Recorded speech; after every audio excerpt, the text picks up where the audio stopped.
Welcome back, everyone, to MTG JLO News. We've got a quick story here. Let's jump right into it. And it's by Steve Sanu.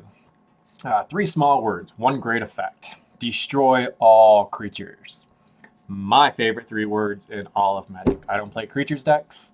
Everyone knows that about me. I'm a control guy, not mono blue style. I find that to be boring, but you give me some Grixis control, I'm a happy dude. All right, so let's get into it. As a control player, I love seeing those words printed on a Magic the Gathering card.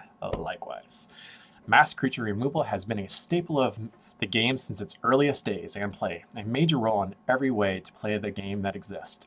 There is a powerhouse in Limited, a vital tool for competitive constructed formats, and a way to hit that reset button in Commander. Having access to a mass creature removal on your own terms is a huge advantage, and the effect is an auto-include in any control deck worth its salt in your opponent's tiers. Let me read that again, sorry. And the effect is an auto-include in any control deck worth its salt in your opponent's tiers. Should have said like in your opponent's like wounds or something, right? Like our tiers already have salt and the tiers are like on your face, so if like if you put more salt in them, like is it really good if I can bug anyone? Anyways, getting sidetracked.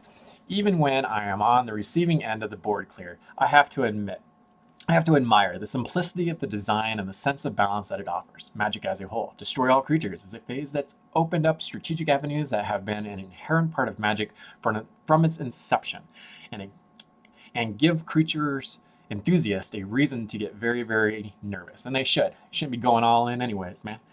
Slow your roll, Rip Mono Red. In recent years, this effect usually has conditions attached. Cards like Shadow the Sky, which made a showing in Magic World Championships 16, gave players like eventual champion Palavito Damo da Rosa. He's got too many words in his name. I'm going to keep saying that. Maybe I'll just call him Paulo. We'll just call him Paulo. We know who Paulo is, right? Gave Paulo access to the effect for a mere 2 mana and 2 white. A bargain compared to the 5 mana cards like Time Wipe and the cast off of, Realm of Cloak Giant, which is 7 mana, but potentially allowed opponents to draw a card as a result. Kaya's Wrath from Ravnica Allegiance is another example of a board clear that made a splash at the time. Again, with a converted mana cost of 4. I love both those cards. You gotta be able to clear that board on 4 because I got simple rules in Magic when I play. It's board wipe or bust, and Magic's a 4-turn game, period. Even in Standard. It's understandable that a mass creature removal, seeing the most play is traditionally a 4 mana. After all, it's the sweet spot for every good reason. Magic's first set ever established a pretty strong precedent that other cards can only hope to live up to.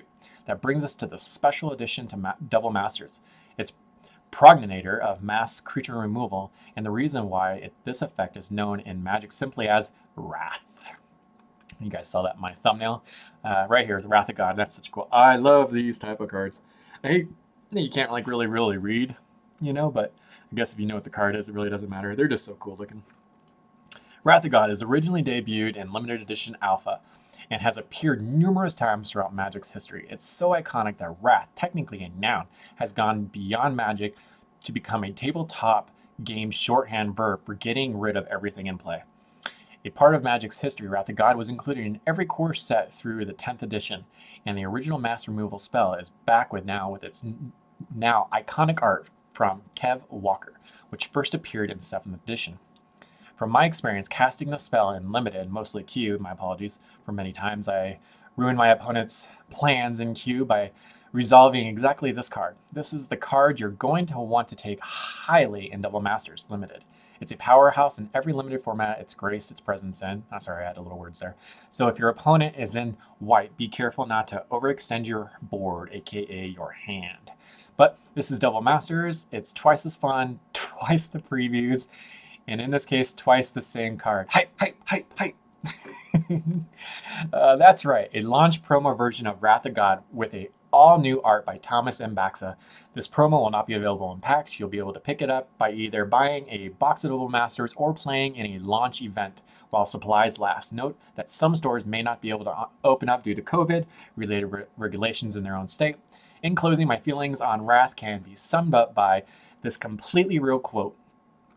I'm not sure if it's really real, but it's a good quote if it's real.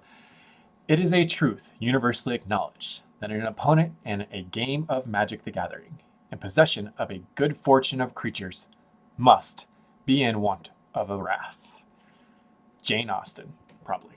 All right. Hope you guys enjoyed this. I'll see you guys for the next episode in a couple hours.